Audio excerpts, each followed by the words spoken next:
तो आज हम स्टार्ट करते हैं क्लास 12 फिजिक्स का जो हमारा चैप्टर है। आज नया चैप्टर स्टार्ट करते हैं हम, जिसका नाम है मूविंग चार्जेस एंड मैग्नेटिज्म। तो हम मूविंग चार्जेस एंड मैग्नेटिज्म के बारे में इस चैप्टर में सीखेंगे। पिछले कुछ चैप्टर हम पढ़ चुके हैं जिसमें हम इलेक्ट्रोस्टैटिक पढ़ चुके हैं कंप्लीटली। इलेक्ट्रोस्टैटिक में हम कैपेसिटर, पोटेंशियल और इलेक्ट्रिक फील्ड और भी चीज़ें हमने उसमें जानी। आज हमने क्या करना है, आज हमने मैग्नेटिज्म के बारे में सीखना है। अभी तक हमने जो इससे पहले पढ़ा था वो सारा स्टैटिक चार्ज के बारे में था। स्टैटिक चार्ज का मतलब क्या हो गया कि कोई चार्ज जो रुका हुआ है एक जगह पे, उसकी हम सारी प्रॉपर्टी पढ़ चुके हैं कि किस तरीके से इलेक्ट्रिक फील्ड वो बनाता है, कैसे इलेक्ट्रिक फील्ड लाइन बनाता है, और उससे रिलेटेड पोटेंशियल का कॉन्सेप्ट, कैपेसिटर का कॉन्सेप्ट, वो सब हम समझ चुके हैं। आज हमने क्या करना है, मूविंग चार्जेस के बारे में पढ़ना है। तो उसको हम स्टार्ट करते हैं, इंट्रो स्टार्ट करते हैं इस चैप्टर का। तो introduction. In 1820, Danish physicist Hans Christian Ørsted found that the current carrying wire in which current is flowing produce a magnetic field around it. उसने क्या बोला, एक साइंटिस्ट हैं जिनका नाम है ऑस्टर्ड, है ना, हंस क्रिश्चियन ऑस्टर्ड उनका नाम है। 1820 में इन्होंने एक अच्छा सा एक्सपेरिमेंट किया। उससे इन्होंने क्या कंक्लूजन निकाला कि एक वायर जो है जिसमें करंट फ्लो हो रही है, यानी कि करंट कैरिंग वायर जो है जिसमें करंट फ्लो हो रही है, produce a magnetic field around it. कहने का मतलब क्या हो गया कि ऐसी वायर जिसमें एक करंट फ्लो हो रही है वो अपने चारों तरफ एक मैग्नेटिक फील्ड बना देती है, ऐसा ऑस्टर्ड ने बताया था। अब मैग्नेटिक फील्ड क्या होता है, देखो जैसे आपने इलेक्ट्रिक फील्ड पढ़ा है उसी तरीके से मैग्नेटिक फील्ड भी होता है। इलेक्ट्रिक फील्ड का कॉन्सेप्ट क्या था, the space around any charge at which another charge experience some force is called electric field of that charge. इसी तरीके से मैग्नेटिक फील्ड भी होता है, the space around any magnet where any magnetic substance. अब magnetic substance कौन कौन से होते हैं, जैसे आयरन हो गया, निकिल हो गया, कॉपर हो गया, और भी मैग्नेटिक सब्सटेंस होते हैं। Is experience some forces is called magnetic field of the magnet. अब उसने क्या बोला, देखो रिपल्सन और अट्रैक्शन लिखा मैंने यहाँ पे, लेकिन ऐसा नहीं होता। मैग्नेटिक फील्ड जो होता है कोई भी, वो क्या होता है, केवल अट्रैक्शन का ही बनता है। कहने का मतलब क्या हो गया कि किसी मैग्नेट के चारों तरफ अगर हम किसी मैग्नेटिक सब्सटेंस को लाके रख दें तो मैग्नेट क्या करेगा, उस सब्सटेंस को अट्रैक्ट कर देगा। तो जितनी रेंज तक वो उस सब्सटेंस को अट्रैक्ट करेगा उसी रेंज को हम बोलते हैं मैग्नेटिक फील्ड। और मैग्नेटिक फील्ड भी क्या होता है, एक सर्कुलर बन जाता है, यानी कि सर्कल की तरह बनता है किसी मैग्नेट के चारों तरफ। ठीक होगी बात। तो the space around any magnet where any magnetic field, magnetic substance क्या लिखा है, the space around any magnet where any magnetic substance iron, nickel etcetera experience some force of attraction. यहाँ पर रिपल्सन हटा के आपको क्या करना है, केवल अट्रैक्शन का ही फोर्स लिखना है। ठीक होगी बात। तो the space around any magnet where any magnetic substance like iron, nickel experience some force is called magnetic field of that magnet. यानी कि उस मैग्नेट का वो क्या हो जाएगा, मैग्नेटिक फील्ड हो जाएगा। एक मैग्नेट हमने रखना है, उस मैग्नेट के चारों तरफ अगर हम एक मैग्नेटिक सब्सटेंस लाते हैं तो मैग्नेटिक सब्सटेंस क्या करेगा, एक अट्रैक्शन का फोर्स फील करेगा। जितनी रेंज में वो फोर्स फील करेगा, जिस रेंज तक वो फोर्स फील करेगा, उस रेंज को ही हम क्या कहेंगे, उस मैग्नेट का मैग्नेटिक फील्ड कह देंगे। तो इस तरीके से मैग्नेटिक फील्ड क्या हो जाता है, डिफाइन हो जाता है। The property of being attracted is called magnetism. Magnet की जो ये प्रॉपर्टी है जिसके कारण वो क्या कर रहा है, मैग्नेटिक सब्सटेंस को अट्रैक्ट कर रहा है, इसी को हम क्या बोलते हैं, मैग्नेटिज्म कहते हैं। तो इसी चैप्टर में हमने मैग्नेटिज्म के बारे में सीखना है। और इस चैप्टर का जो मेन कॉन्सेप्ट है वो क्या, मूविंग चार्ज के बारे में। तो मूविंग चार्ज क्या करेगा, अपने चारों तरफ एक मैग्नेटिक फील्ड प्रोड्यूस कर देगा, ऐसा ऑस्टर्ड ने बोला था। ठीक होगी बात। अब मूविंग चार्ज देखो, ऑस्टर्ड ने बोला कि करंट कैरिंग वायर जो है जिसमें करंट फ्लो हो रही है वो क्या करता है, अपने चारों तरफ मैग्नेटिक फील्ड बनाता है। तो सीधी सी बात हो गई, क्या कहते हैं, करंट कैरिंग वायर है तो उसके अंदर चार्ज क्या हो रहे होंगे, मूवमेंट कर रहे होंगे, इसलिए वो अपने चारों तरफ मैग्नेटिक फील्ड बनाएगा। तो सीधी सी बात हो गई, मूविंग चार्ज है, चैप्टर का नाम इसलिए मूविंग चार्ज है क्योंकि मूविंग चार्ज क्या होता है, अपने चारों तरफ एक मैग्नेटिक फील्ड क्या कर देते हैं, प्रोड्यूस कर देते हैं। अब ऑस्टर्ड के एक्सपेरिमेंट की बात आ गई। ऑस्टर्ड ने एक्सपेरिमेंट कैसे किया भाई, इस पे ऑस्टर्ड ने एक एक्सपेरिमेंट किया। देखो सबसे पहले बैटरी ले ली है, सेल बोल दो इसको, इस पे की जोड़ दी यहाँ पे, और यहाँ पे एक मैग्नेटिक नीडल लगा दी। मैग्नेटिक नीडल है, ठीक है, जनरल मैंने शॉर्टकट दिखा रखा है, एक एरो से दिखा रखा है सिंपल, ये मैग्नेटिक नीडल है। अब देखो पहले वाले सर्किट में क्या है, पहले वाले सर्किट में यहाँ पे की ओपन है, यानी कि इस सर्किट में कोई भी करंट फ्लो नहीं हो रहा था। इस केस में जो मैग्नेटिक नीडल होगी वो बिल्कुल डिफ्लेक्ट नहीं होगी, यानी कि सिंपल रहेगी, बिल्कुल ऐसे, कैसे, साउथ नॉर्थ में। अब मान लो अगर हम इसी सर्किट में क्या करें, करंट फ्लो करा दें, यानी कि इस की को क्लोज कर दें, तो उस केस में मैग्नेटिक नीडल क्या होगी, थोड़ी सी क्या हो जाएगी भाई, क्या हो जाएगी, डिफ्लेक्ट हो जाएगी। अब बात आ गई थर्ड केस की।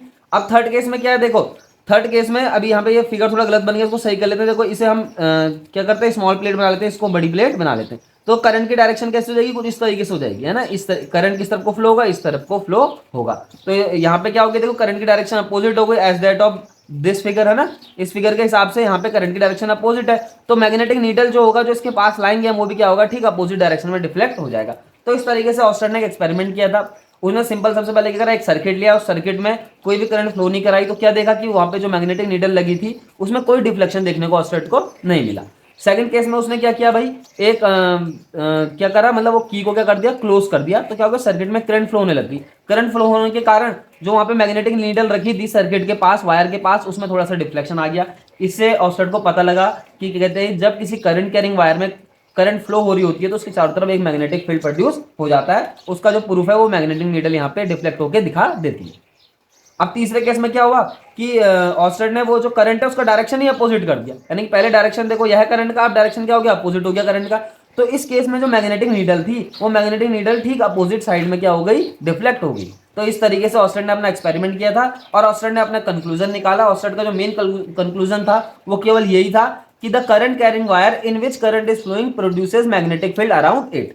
तो ये एक एक्सपेरिमेंट था उसका और यही सबसे मेन उसका क्या रिजल्ट है।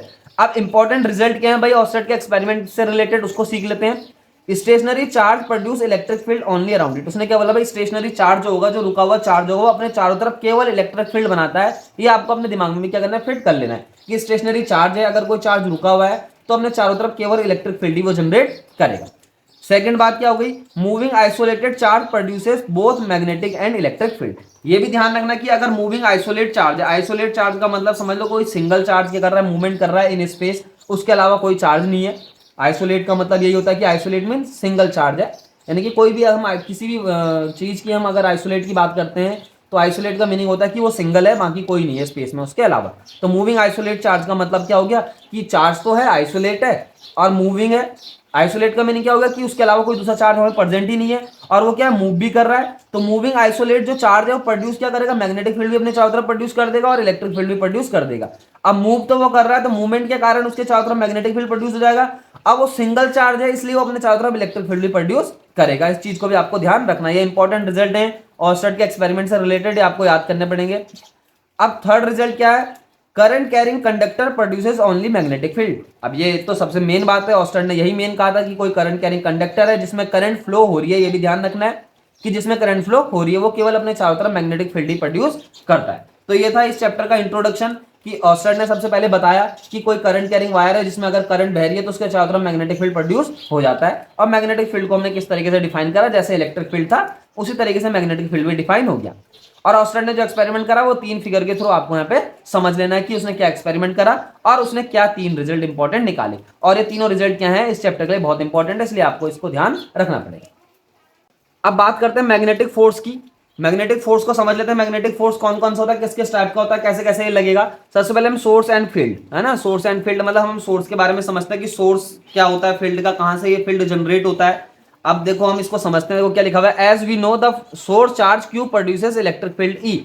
अगर मान लो हमारे पास सोर्स चार्ज क्यू है, तो हमने इससे पहले इलेक्ट्रोस्टैटिक में पढ़ा, अगर हमारे पास क्यू चार्ज है और उससे आर डिस्टेंस पे हमें अगर इलेक्ट्रिक फील्ड निकालना है तो हम इस फॉर्मूले से निकाल लेते हैं, E equal to 1/4 epsilon naught Q by R square. और ये आर कैप है, आर कैप क्या है, R cap unit vector along R. R cap क्या दिखा रहा है यहाँ पे इलेक्ट्रिक फील्ड की डायरेक्शन दिखा रहा है। तो कोई सोर्स चार्ज अगर हमारे पास Q है तो हमने चारों तरफ क्या करता है, वो एक इलेक्ट्रिक फील्ड जनरेट कर लेता है, तो हम पहले भी सीख चुके हैं। अब अगर क्या कहते हैं एक चार्ज Q लाया जाए इस सोर्स चार्ज Q के पास, देखो a charge Q interacts with this field experience a force F given by. मान लो एक सोर्स चार्ज Q है और Q क्या करेगा, अपने चारों तरफ एक इलेक्ट्रिक फील्ड बना देगा। और उस इलेक्ट्रिक फील्ड में अगर आप कोई चार्ज Q लेके आ जाए, है ना, मैंने क्या बोला, एक सोर्स चार्ज हमारे पास है कैपिटल Q, इस तरीके से हमारे पास ये सोर्स चार्ज मान लो ये है कैपिटल Q, तो अपने चारों तरफ क्या करेगा, एक इलेक्ट्रिक फील्ड बनाएगा कुछ रेंज में ना, मान लो ये इसका इलेक्ट्रिक फील्ड है। और इस इलेक्ट्रिक फील्ड में अगर आप एक चार्ज Q लिया है, स्मॉल Q लिया है, तो इन दोनों चार्ज के बीच क्या होगा, एक फोर्स लगना स्टार्ट होगा। किसके कारण, ये इलेक्ट्रिक फील्ड के कारण, क्योंकि वहां पे ये जो Q है वो पहले से एक इलेक्ट्रिक फील्ड प्रोड्यूस कर रहा है। तो इलेक्ट्रिक फील्ड के कारण इस चार्ज Q पे एक फोर्स लगेगा, उस किसके कारण, इलेक्ट्रिक फील्ड के कारण। कितना फोर्स होगा वो, F equal to Q into E के बराबर। हम पहले भी सीख चुके हैं ये फॉर्मूला कि फोर्स जो होता है Q इंटू ई के बराबर होता है। इसलिए इस चार्ज Q पे जिसको हम इलेक्ट्रिक फील्ड में लाए हैं, इस Q चार्ज के, उस पर इतना फोर्स लगेगा 1/4 pi epsilon naught Q by R square R cap. R cap क्या हो गया, इसी तरीके से यूनिट वेक्टर हो गया जो फोर्स की डायरेक्शन को यहाँ पर रिप्रेजेंट करेगा। अब आगे क्या लिखा है, the concept of field was specially stressed by Faraday and incorporated by Maxwell in his unification of electricity and magnetism. उसने बोला जो ये फील्ड का कॉन्सेप्ट है सबसे पहले फैराडे ने बताया और मैक्सवेल ने भी बताया। मैक्सवेल ने क्या करा भाई, मैक्सवेल ने बताया इन his unification of electricity and magnetism. जब ऑस्टेट ने ये बता दिया क्या कहते हैं कि एक किसी वायर में अगर करंट फ्लो हो रही है तो उसके चारों तरफ मैग्नेटिक फील्ड प्रोड्यूस होता है। तो इसी तरीके से मैक्सवेल ने क्या करा भाई, वो इलेक्ट्रिक फील्ड और मैग्नेटिक फील्ड का यूनिफिकेशन कर दिया, मतलब दोनों को आपस में जोड़ दिया, यानी कि इलेक्ट्रिसिटी और मैग्नेटिज्म को आपस में जोड़ दिया। देखो इस पॉइंट से इलेक्ट्रिसिटी और मैग्नेटिज्म आपस में जुड़ गए, किस पॉइंट से, ऑस्टर्ड के इस एक्सपेरिमेंट से, क्योंकि ऑस्टर्ड ने बोला अगर करंट फ्लो हो रही है तो उसके चारों तरफ मैग्नेटिक फील्ड प्रोड्यूस होगा। तो देखो करंट भी आ गई और मैग्नेटिक फील्ड भी आ गया, यानी कि इलेक्ट्रिसिटी और मैग्नेटिज्म आपस में क्या हो गया, यहाँ पे यूनिफाई हो गए, आपस में जुड़ गए। तो ये दोनों साइंटिस्ट ने आपस में क्या करा भाई, इन इलेक्ट्रिसिटी और मैग्नेटिज्म को बोला कि आपस में यूनिफाई है, एक ही चीज है और ये आपस में जुड़ चुके हैं। तो क्या कहते हैं, इसी तरीके से आगे क्या है, देखो in addition to each point in space it can also vary with time. अब बात हो गई इस फील्ड की, ये फील्ड की बात हो रही है, इस इलेक्ट्रिक फील्ड की बात कर रहे हैं हम अभी हम क्या कर रहे हैं, इस इलेक्ट्रिक फील्ड की बात कर रहे हैं। और इसी तरीके से मैग्नेटिक फील्ड भी होता है। देखो जिस तरीके से इलेक्ट्रिक फील्ड अपनी प्रॉपर्टी दिखाता है उसी तरीके से मैग्नेटिक फील्ड भी अपनी प्रॉपर्टी दिखाता है। अब उसने क्या बोला भाई, in addition to each point in space it can also vary with time. किसकी बात कर रहा है, फील्ड की बात कर रहा है, इस इलेक्ट्रिक फील्ड की बात कर रहा है, या फिर समझ लो मैग्नेटिक फील्ड की भी ये बात कर रहा है, क्योंकि इलेक्ट्रिक फील्ड और मैग्नेटिक फील्ड क्या करते हैं, सेम प्रॉपर्टी दिखाते हैं। तो जो ये इलेक्ट्रिक फील्ड हो चाहे मैग्नेटिक फील्ड हो, क्या करता है, ये ईच पॉइंट इन स्पेस, उस पर तो डिपेंड करता ही है, स्पेस के हर एक पॉइंट पे डिपेंड तो करता ही है, साथ ही it can also vary with time. और जो फील्ड है ये क्या करता है, टाइम के साथ भी वेरी करता है, यानी कि टाइम जैसे जैसे बदलता है इस इलेक्ट्रिक फील्ड की या फिर इस मैग्नेटिक फील्ड की जो मैग्नीट्यूड है वो भी चेंज होती चली जाती है। Such that it is a function of time. कहने का मतलब क्या है, इलेक्ट्रिक फील्ड बोलो चाहे मैग्नेटिक फील्ड बोलो, it is also function of time, ये भी टाइम का एक फंक्शन है, यानी कि टाइम के साथ साथ ये वेरी करता है। But in this chapter we will take field do not change with time. But ये चैप्टर जो हमने पढ़ना है मैग्नेटिज्म का, जो हमारे पास चैप्टर है मूविंग चार्ज एंड मैग्नेटिज्म, इस चैप्टर में हमें टाइम के साथ इस इलेक्ट्रिक फील्ड को, इस मैग्नेटिक फील्ड को हम चेंज होता हुआ नहीं देखेंगे। मतलब यहाँ पे हमने क्या करना है, जो इलेक्ट्रिक फील्ड जो मैग्नेटिक फील्ड पढ़ना है वो केवल डिपेंड करेगा किसी भी स्पेस के किसी भी पॉइंट पे, टाइम पे बिल्कुल भी यहाँ पे डिपेंड नहीं करेगा। इसलिए उसने लिखा है in this chapter we will take field do not change with time. हम इस चैप्टर में जो पढ़ेंगे वो हम फील्ड के बारे में ही पढ़ेंगे, लेकिन ऐसा फील्ड जो टाइम के साथ चेंज नहीं होगा। अब ये सबसे इंपॉर्टेंट नोट है, देखो यहाँ पे इसको ध्यान रखना, just as static charges produces electric field. जैसे हमें पता है कि स्टैटिक जो चार्ज होता है, यानी कि स्टेशनरी जो चार्ज होता है जो एक जगह पे रुका हुआ है, वो अपने चारों तरफ इलेक्ट्रिक फील्ड प्रोड्यूस कर देता है। द करंट्स और moving charges produces a magnetic field. इसी तरीके से जो करंट होगी या फिर जो मूविंग चार्ज, देखो करंट का मतलब ही मूविंग चार्ज है, क्योंकि करंट फ्लो हो रही है इसका मतलब वहां पे चार्ज मूवमेंट कर रहे हैं, तभी जाके करंट क्या हो रही होगी, फ्लो हो रही होगी। इसी तरीके से क्या बोलोगे, द करंट्स और moving charges produces a magnetic field. ठीक होगी बात। जिस तरीके से स्टैटिक चार्ज अपने चारों तरफ इलेक्ट्रिक फील्ड प्रोड्यूस कर रहा है, जैसे यहाँ पे हमने इस क्यू की बात करी, ये क्यू अपने चारों तरफ एक इलेक्ट्रिक फील्ड प्रोड्यूस कर रहा है, इसी तरीके से करंट हो या फिर जिसको मूविंग चार्ज कर रहे हैं वो अपने चारों तरफ एक मैग्नेटिक फील्ड प्रोड्यूस कर देगा। Same dependence as that of electric field. जिस तरीके से इलेक्ट्रिक फील्ड डिपेंड करता है, किसकी चीज पे डिपेंड करता है, इलेक्ट्रिक फील्ड की स्पेस के किसी पॉइंट पे डिपेंड करता है। दूसरी चीज ये टाइम पे भी डिपेंड करता है, यानी कि टाइम के साथ साथ ये इलेक्ट्रिक फील्ड वेरी करता है। इसी तरीके से मैग्नेटिक फील्ड भी क्या होगा भाई, स्पेस के किसी पॉइंट पे डिपेंड करेगा, यानी कि उस वायर से, जिस वायर में करंट बह रही है उससे स्पेस के जिस पॉइंट पे हमें मैग्नेटिक फील्ड निकालना है उस पॉइंट से उस वायर तक की डिस्टेंस पे ये डिपेंड करेगा। इसी को हम बोलेंगे, कहते हैं स्पेस के किसी पॉइंट पे वो मैग्नेटिक फील्ड डिपेंड कर रहा है। They both obey law of superposition. ध्यान रखना है कि चाहे इलेक्ट्रिक फील्ड की बात करें चाहे मैग्नेटिक फील्ड की बात करें, दोनों के दोनों क्या करते हैं भाई, सुपरपोजिशन के लॉ को क्या करते हैं, फॉलो कर देते हैं। तो साफ साफ हमने यहाँ पे सीख लिया कि स्टैटिक चार्ज क्या करता है, अपने चारों तरफ इलेक्ट्रिक फील्ड प्रोड्यूस करता है। ठीक उसी तरीके से मूविंग चार्ज या फिर कोई वायर जिसमें करंट फ्लो हो रही हो अपने चारों तरफ मैग्नेटिक फील्ड प्रोड्यूस कर देता है। और दोनों के दोनों, चाहे इलेक्ट्रिक फील्ड की बात करें चाहे मैग्नेटिक फील्ड की बात करें, ये दोनों के दोनों स्पेस के किसी पॉइंट पे डिपेंड करते हैं। और दूसरी चीज, ये टाइम के साथ साथ भी वेरी करते हैं। लेकिन इस चैप्टर में जो हमें सीखना है वो केवल इतना सीखना है कि इलेक्ट्रिक फील्ड और मैग्नेटिक फील्ड जो भी हम इस चैप्टर में सीखेंगे, हमने इस चैप्टर में क्या सीखना है, मैग्नेटिक फील्ड के बारे में सीखना है, क्योंकि इलेक्ट्रिक फील्ड तो हम पहले ही पढ़ चुके हैं। तो क्या हो गया कि इलेक्ट्रिक फील्ड और मैग्नेटिक फील्ड इस चैप्टर में जो हम सीखेंगे, जो मैग्नेटिक फील्ड के बारे में सीखेंगे वो टाइम पे डिपेंड नहीं करेगा। और एक चीज का और ध्यान रखना है, दोनों के दोनों जो फील्ड होते हैं, चाहे इलेक्ट्रिक फील्ड की बात करें चाहे मैग्नेटिक फील्ड की बात करें, दोनों के दोनों सुपरपोजिशन के लॉ को क्या करते हैं, फॉलो करते हैं। तो ये तो बात होगी सोर्स एंड फील्ड की। कहने का मतलब क्या है कि इलेक्ट्रिक फील्ड कैसे जनरेट हुआ था ये हमें पता था, वो हमने फिर एक बार रिकैप कर लिया। और मैग्नेटिक फील्ड ठीक उसी तरीके से किस प्रकार जनरेट होता है वो ऑस्टर्ड ने हमें बताया था, वही चीज हमने यहाँ पे लिख दिया। बस एक चीज यहाँ पे एक्स्ट्रा आई थी, क्या कहते हैं, ये फंक्शन जो होता है टाइम का भी फंक्शन होता है, लेकिन इस चैप्टर में जो है हमें इसे टाइम का फंक्शन लेके नहीं चलना है, यानी कि टाइम को क्या कर देना है, यहाँ पे कांस्टेंट कर देना है, ऐसा मान लेना है। क्या कहते हैं, जो इलेक्ट्रिक फील्ड और मैग्नेटिक फील्ड है वो टाइम के साथ साथ चेंज नहीं हो रहा है। और इस चैप्टर का पूरा कॉन्सेप्ट इसी चीज पे डिपेंड करेगा। तो ये बात हो गई क्या कहते हैं सोर्स की, कि मैग्नेटिक फील्ड कहाँ से जनरेट होता है, ये हमें ऑस्टर्ड पहले ही बता चुके हैं। तो ठीक हो गई बात, ये होगी मैग्नेटिक फील्ड की बात, मैग्नेटिक फील्ड कहाँ से प्रोड्यूस होता है। अब हम कुछ और चीज सीखेंगे इससे रिलेटेड। अब हम बात करते हैं मैग्नेटिक फील्ड लॉरेंज फोर्स की, कि लॉरेंज फोर्स क्या होता है। मैग्नेटिक फील्ड तो हम सीख चुके हैं, मैग्नेटिक फील्ड कहां से जनरेट होगा, जब किसी वायर में करंट बहेगी तो उसके चारों तरफ अपने आप एक मैग्नेटिक फील्ड जनरेट हो जाएगा। हमें इस चैप्टर में अब जो है ये जो हमारे पास टॉपिक है सोर्स एंड फील्ड का, यानी कि जो मैग्नेटिक फोर्स का जो टॉपिक है, जो मैग्नेटिक फोर्स का टॉपिक पढ़ रहे हैं, इसका बी नंबर का टॉपिक स्टार्ट होता है, जिसको हम लॉरेंज फोर्स कहेंगे। The force on charge moving in magnetic and electric field both at a particular time is called the Lorentz force. देखो सिंपल सी बात है, एक चार्ज है मान लो जो मैग्नेटिक फील्ड और इलेक्ट्रिक फील्ड दोनों में रखा हुआ है, मतलब कहीं पे ऐसा एक स्पेस बना हुआ है जहां पे मैग्नेटिक फील्ड और इलेक्ट्रिक फील्ड दोनों प्रेजेंट है, और उस इलेक्ट्रिक फील्ड और मैग्नेटिक फील्ड में एक चार्ज है, मान लो चार्ज क्यू है, वो मूव कर रहा है। मैंने क्या बोला, क्या कहते हैं कोई चार्ज है जो इलेक्ट्रिक और मैग्नेटिक फील्ड दोनों में एक साथ मूवमेंट कर रहा है, यानी कि एक स्पेस में एक ऐसा जगह है, एक ऐसा प्लेस है जहां पे इलेक्ट्रिक और मैग्नेटिक फील्ड दोनों एक साथ प्रेजेंट है। समझ रहे हो ना।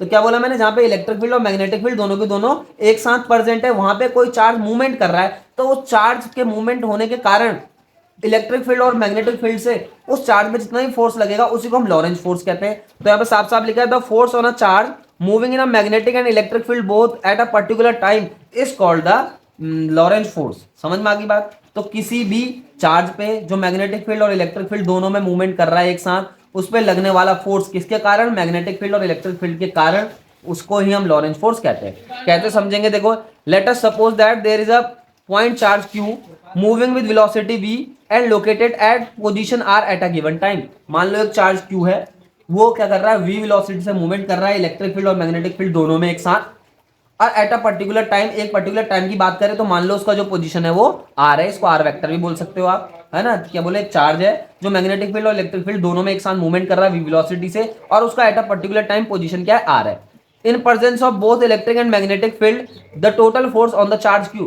अब देखो दोनों प्रेजेंट है, मैग्नेटिक फील्ड भी प्रेजेंट है, इलेक्ट्रिक फील्ड भी प्रेजेंट है, तो इस चार्ज q पे दो फोर्स लगेंगे, एक तो मैग्नेटिक फील्ड के कारण फोर्स लगेगा, और एक फोर्स जो लगेगा वो इलेक्ट्रिक फील्ड के कारण भी लगेगा। अब देखो ये तो हम पढ़ चुके हैं पहले से, क्या कहते हैं इलेक्ट्रिक फील्ड के कारण किसी चार्ज में कितना फोर्स लगता है, बहुत अच्छे जानते हैं, F इक्वल टू कितना फोर्स लगता है, क्यू ई के बराबर फोर्स लगता है। अब यहाँ पे हमें जो है मैग्नेटिक फील्ड के कारण फोर्स सीखना है, तो मैग्नेटिक फील्ड के कारण जो फोर्स लगता है उसको भी ध्यान रखना है, वो कितना होता है, देखो आपको याद करना है, क्यू वी क्रॉस बी। इस तरीके से क्या होता है, मैग्नेटिक फील्ड के कारण लगने वाला किसी चार्ज पे ये फोर्स है। वी क्या हो गया भाई, उस चार्ज की वेलोसिटी हो गई, बी क्या हो गया, मैग्नेटिक फील्ड हो गया, यानी कि मैग्नेटिक फील्ड का क्या है, वेक्टर है। तो इस तरीके से किसी चार्ज क्यू पे जो v वेलोसिटी से मूवमेंट कर रहा है इलेक्ट्रिक और मैग्नेटिक फील्ड बोथ में, उस पर लगने वाला जो टोटल जो फोर्स होगा वो कैसे निकल के आएगा। देखो ये तो इलेक्ट्रिक फील्ड के लगने वाला, इलेक्ट्रिक फील्ड के कारण लगने वाला फोर्स है उस चार्ज क्यू पे, क्यू ई, और ये जो है मैग्नेटिक फील्ड के कारण लगने वाला फोर्स है। तो इन दोनों में से जैसे हम क्यू कॉमन ले लेंगे तो हमारे पास बचेगा E plus V into B, E बच जाएगा और इधर वी इंटू बी बच जाएगा। तो इस तरीके से इसको हम क्या लिख देंगे, क्यू इंटू ई को हम एफ इलेक्ट्रिक बोल देंगे, यानी कि इलेक्ट्रिक फील्ड के कारण लगने वाला फोर्स, और ये जो Q into V into B हो जाएगा इसको हम बोल देंगे F मैग्नेटिक, यानी कि उस चार्ज Q पे मैग्नेटिक फील्ड के कारण लगने वाला फोर्स। तो ये टोटल फोर्स हो गया। कहने का मतलब क्या है, एक चार्ज Q है जो v वेलोसिटी से मैग्नेटिक एंड इलेक्ट्रिक फील्ड दोनों में एक साथ मूवमेंट कर रहा है, उस पर लगने वाला जो टोटल फोर्स होगा वो कितना निकलेगा भाई, F of electric plus F of magnetic, यानी कि इलेक्ट्रिक फील्ड के कारण लगने वाला फोर्स प्लस मैग्नेटिक फील्ड के कारण लगने वाला फोर्स, और इन दोनों फोर्स के सम को हम क्या बोल देते हैं, लॉरेंज फोर्स बोल देते हैं। तो ये लॉरेंज फोर्स हो गया, इसलिए यहाँ पे लॉरेंज फोर्स का डेफिनेशन भी यही है। देखो the force on a charge moving in a magnetic and electric field both at a particular time, ऐसे भी लिख सकते हो, due to magnetic and electric field is called the Lorentz force on that charge Q. तो the Lorentz force is defined as the F electric plus F magnetic on a charge Q. The magnetic force depends upon, अब बात हो गई इस electric force की, तो electric force हम पहले से जानते हैं किसकी चीज पे डिपेंड करता है, क्योंकि हम पूरा इलेक्ट्रोस्टैटिक पढ़ चुके हैं। इलेक्ट्रिक फोर्स किसकी चीज पे डिपेंड करता है हम अच्छे जानते हैं, F इक्वल टू एक फॉर्मूला था कूलाम का, 1/4 pi epsilon naught Q1 Q2 by R square. तो हमें साफ साफ पता है कि इलेक्ट्रिक फोर्स जो होता है किसकी चीज पे डिपेंड करता है। हमें यहाँ पे जो सीखना हुआ है मैग्नेटिक फोर्स किसकी चीज पे डिपेंड करता है उसको देख लेते हैं। तो the magnetic force depends upon, number first देखो सीधे सीधे दिख रहा है, मैग्नेटिक फोर्स का फॉर्मूला क्या बताया मैंने, क्यू वी क्रॉस बी। ये फॉर्मूला आपको याद रखना है, कोई चार्ज क्यू है और अगर वो v वेलोसिटी से किसी मैग्नेटिक फील्ड b में मूवमेंट कर रहा है तो उस पर लगने वाला जो टोटल फोर्स होगा मैग्नेटिक फील्ड के कारण वो क्यू वी क्रॉस बी निकल जाएगा, या फिर ऐसा बोल सकते हो Q V B sine theta भी वो हो सकता है। तो मैग्नेटिक फोर्स किस चीज पे डिपेंड कर रहा है, क्यू पे भी डिपेंड कर रहा है, देखो वेलोसिटी पे भी डिपेंड कर रहा है उस चार्ज की, और मैग्नेटिक फील्ड बी पे भी डिपेंड कर रहा है। अब एक चीज यहाँ पे लिखी हुई है, the force on negative charge is opposite to that of positive charge. इतना भी ध्यान रखना है कि नेगेटिव चार्ज में जो फोर्स लगेगा वो पॉजिटिव चार्ज के ठीक अपोजिट होगा, यानी कि नेगेटिव चार्ज पे जो फोर्स की डायरेक्शन होगी वो पॉजिटिव चार्ज में फोर्स की डायरेक्शन के ठीक अपोजिट होगी। यानी का मतलब क्या है, एक नेगेटिव चार्ज की जगह अगर आप वहां पे पॉजिटिव चार्ज रख दें, मान लो एक नेगेटिव चार्ज है, उस पर जो मैग्नेटिक फोर्स यानी कि मैग्नेटिक फील्ड के कारण जो फोर्स लग रहा है वो अपवर्ड्स लग रहा है। ऐसा मान लो क्या कहते हैं, नेगेटिव चार्ज है, कहीं पे मूवमेंट कर रहा है किसी मैग्नेटिक फील्ड में, और मैग्नेटिक फील्ड के कारण जो उस पर फोर्स लग रहा है वो क्या लग रहा है, अपवर्ड्स लग रहा है। अगर उसी नेगेटिव चार्ज की जगह आप अगर पॉजिटिव चार्ज रख दें वहां पे, तो उसमें जो फोर्स लगेगा वो क्या लगेगा, ठीक डाउनवर्ड्स लगेगा। यानी कि नेगेटिव और पॉजिटिव चार्ज में जो फोर्स लगेंगे ठीक अपोजिट डायरेक्शन में लगेंगे। इस चीज का आपको यहाँ पे ध्यान रखना है। अब यहाँ पे लिखा है the V and B are parallel और anti parallel to each other. मान लो वी एंड बी यानी कि जो चार्ज का मूवमेंट है, वी क्या है, उस चार्ज की वेलोसिटी यानी कि वेलोसिटी का डायरेक्शन है। अगर वेलोसिटी और मैग्नेटिक फील्ड दोनों के दोनों आपस में पैरेलल हो जाए, पैरेलल होने का साफ मीनिंग है कि उनके बीच का जो एंगल है वी और बी के बीच का जो एंगल है वो जीरो हो जाए, या फिर वो दोनों के दोनों क्या हो जाए, वी और बी एंटी पैरेलल हो जाए। यानी कि एंटी पैरेलल का मतलब क्या है, 180 डिग्री का एंगल बन जाए। तो इस केस में हम थीटा की जगह या तो जीरो रख देंगे या 180 रख देंगे। एफ मैग्नेटिक हम पूरा फॉर्मूला हमने यहाँ पे ओपन कर दिया, Q V B sine theta हो गया। अब थीटा क्या है, या तो जीरो है या 180 है, पैरेलल होगा तो जीरो हो जाएगा थीटा, एंटी पैरेलल होगा अगर वी और बी तो 180 हो जाएगा। तो इस केस में साइन जीरो बोलो चाहे साइन 180 बोलो, क्या हो जाएगा, जीरो निकल के आ जाएगा। कहने का मतलब क्या है, अगर कोई चार्ज किसी मैग्नेटिक फील्ड के अंदर पैरेलल मूवमेंट कर रहा है, मैग्नेटिक फील्ड के पैरेलल मूवमेंट कर रहा है, ये फिर मैग्नेटिक फील्ड के एंटी पैरेलल मूवमेंट कर रहा है। मैंने क्या बोला, कोई चार्ज अगर मैग्नेटिक फील्ड के अंदर पैरेलल मूवमेंट कर रहा है या फिर एंटी पैरेलल मूवमेंट कर रहा है, तो उस केस में क्या होगा, थीटा या तो जीरो हो जाएगा या 180 हो जाएगा। यानी कि उस चार्ज पे लगने वाला टोटल मैग्नेटिक फोर्स क्या निकल के आ जाएगा, जीरो निकल के आ जाएगा इस केस में। इस बात का भी आपको क्या रखना है, ध्यान रखना है यहाँ पे। तो ये अच्छा रिजल्ट है, इंपॉर्टेंट रिजल्ट है regarding to Lorentz force. The force act in a direction perpendicular to both velocity and magnetic field. Direction is given by screw और right hand rule। देखो right hand rule, screw rule तो हम फिर पढ़ लेंगे, जहां पे आएगा कॉन्सेप्ट, जहां पे बुक में लिखा होगा वहां पे हम क्या करेंगे, स्क्रू रूल जो भी है हमारे पास और राइट हैंड रूल जो है इसको हम सीख लेंगे। लेकिन एक चीज का ध्यान रखना है, द फोर्स यानी कि इस मैग्नेटिक फोर्स की बात हो रही है, acts in a direction perpendicular to both velocity and magnetic field. इस चीज का ध्यान रखना है, वेलोसिटी और मैग्नेटिक फील्ड के परपेंडिकुलर डायरेक्शन में ये फोर्स हमेशा लगता है। देखो हमारे पास एक चार्ज है, देखो एक छोटा सा फिगर बनाते हैं। मान लो हमारे पास चार्ज है, वो एक मैग्नेटिक फील्ड बी में इस वी वेलोसिटी से क्या कर रहा है, मूवमेंट कर रहा है। और मान लो मैग्नेटिक फील्ड क्या है, वो इस तरीके से डाउनवर्ड से, क्या मैग्नेटिक फील्ड क्या है, इस तरीके से डाउनवर्ड से। देखो वी और बी दोनों के दोनों पहले परपेंडिकुलर है। उसने क्या बोला, the force acts in a direction perpendicular to both velocity and magnetic field. Velocity और मैग्नेटिक फील्ड के ठीक परपेंडिकुलर डायरेक्शन में ये मैग्नेटिक फोर्स क्या करता है, काम करता है। अब मान लो वेलोसिटी इस डायरेक्शन में है, अब मैग्नेटिक फील्ड क्या है, इस डायरेक्शन में। दोनों के दोनों ये भी आपस में मैंने हमें परपेंडिकुलर दिखा दिया, वी और बी भी दोनों आपस में परपेंडिकुलर है। मान लो इनके बीच का कुछ एंगल भी हो सकता है, थीटा भी हो सकता है, जरूरी नहीं है। यहाँ पे मैंने वी और बी दोनों के दोनों क्या दिखा दिया, हमें परपेंडिकुलर दिखा दिए। कहने का मतलब क्या, चार्ज जो है वो इस तरफ को मूवमेंट कर रहा है और मैग्नेटिक फील्ड इस तरफ को डायरेक्टेड है। तो इस केस में जो उस चार्ज पे लगने वाला मैग्नेटिक फोर्स है, उसकी जो डायरेक्शन होगी वो वी और बी दोनों के क्या हो जाएगी, परपेंडिकुलर डायरेक्शन में इस तरीके से निकल के आ जाएगी। जैसे एक्स वाई जेड डायरेक्शन होती है, निकलो जैसे एक्स वाई और जेड तीन एक्सिस होती हैं, तीनों की तीनों एक दूसरे के परपेंडिकुलर रहती हैं।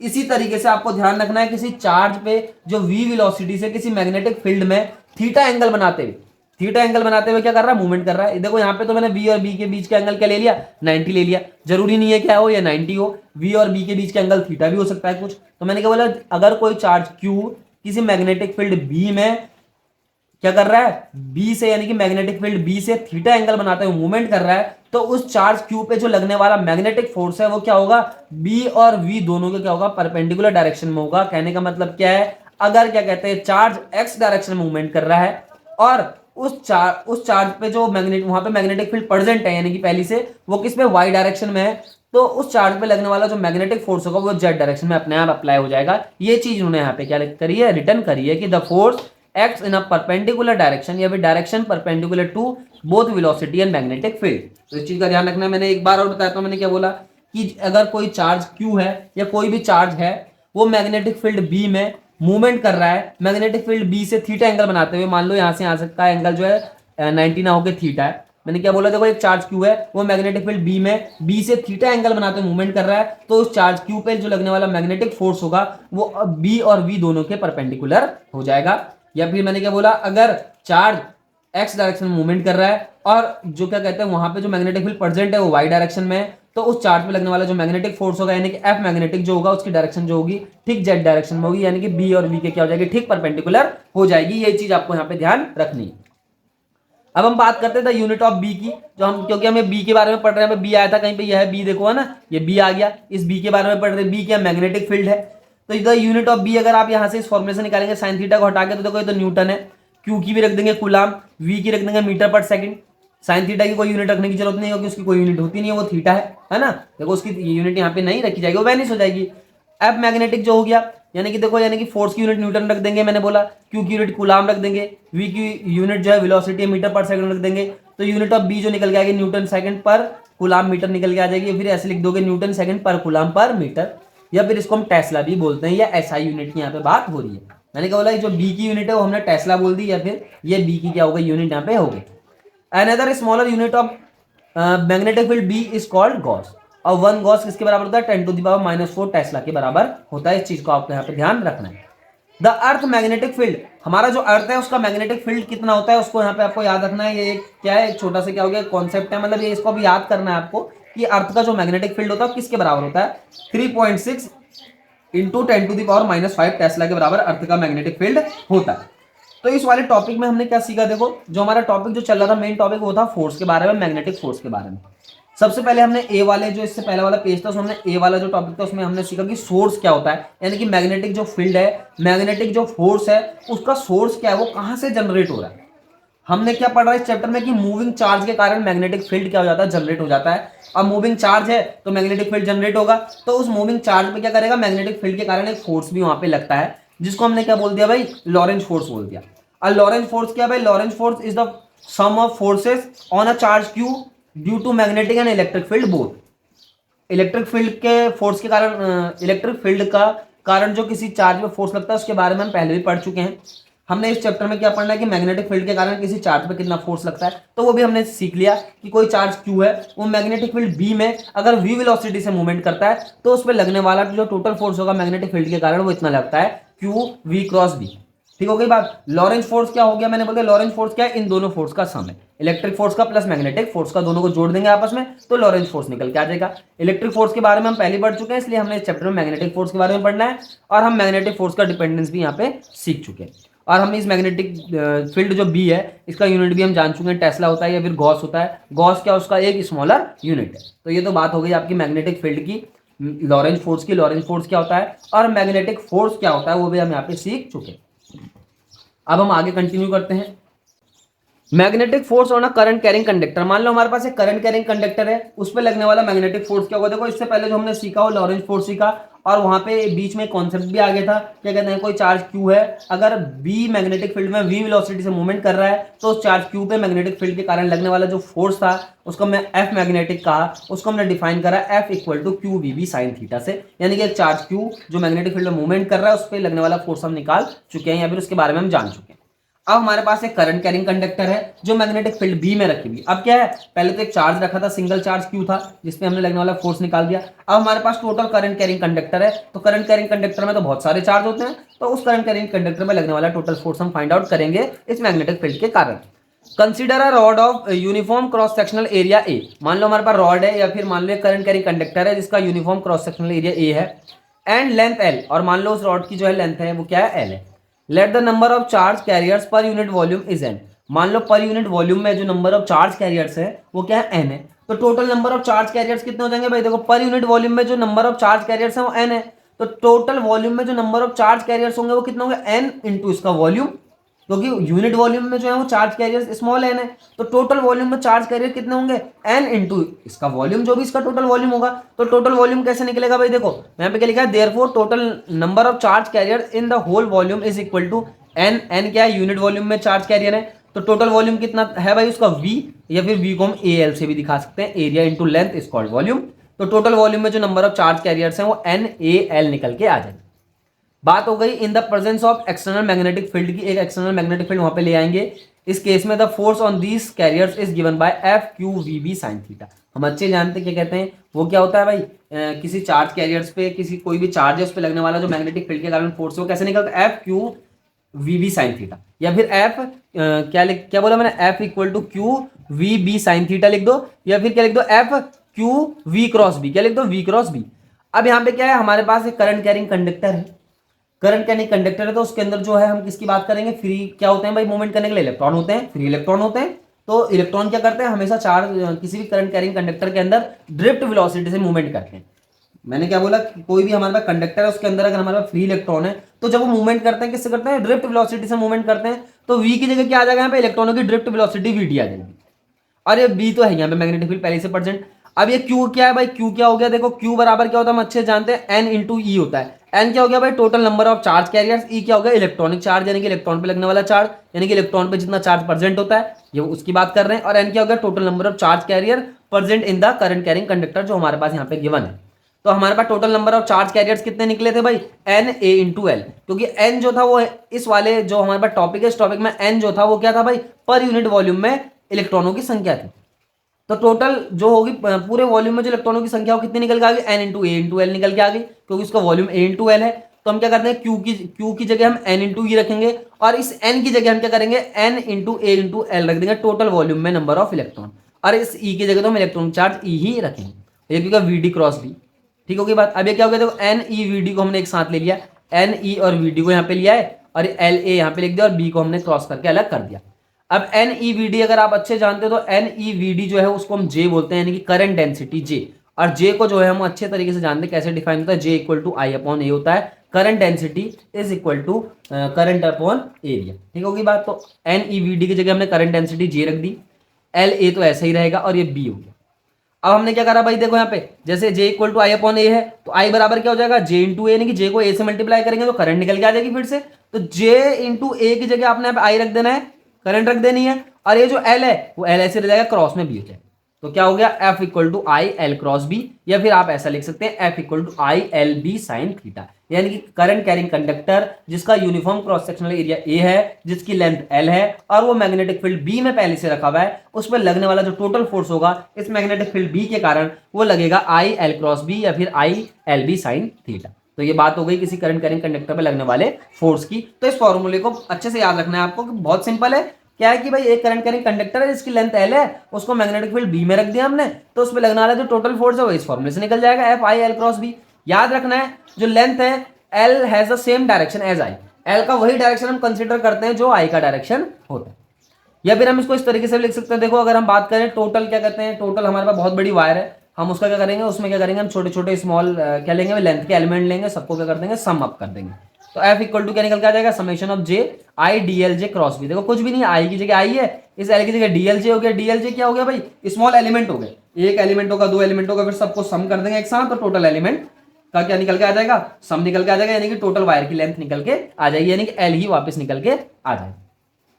तो ये हमने जो पढ़ा इस वाले टॉपिक में, हमने पढ़ा कोई करंट कैरिंग कंडक्टर है जिसकी लेंथ एल है, वो मैग्नेटिक फील्ड बी में रखा हुआ है, तो उस पर लगने वाला जो टोटल फोर्स होता है इस फॉर्मूले से निकल के आ जाता है। तो बहुत सिंपल है। तो अभी तक हमने जो इसमें क्या क्या सीखा भाई, इंट्रो में हमने सीख लिया भाई ऑस्टर्ड ने एक्सपेरिमेंट में क्या किया, मैग्नेटिक फील्ड के बारे में क्या बताया उसने कि मैग्नेटिक फील्ड कहाँ से जनरेट हो रहा है, मूविंग चार्ज के कारण जनरेट हो रहा है, कुछ अपने इंपॉर्टेंट रिजल्ट दिए ऑस्टर्ड ने यहाँ पे।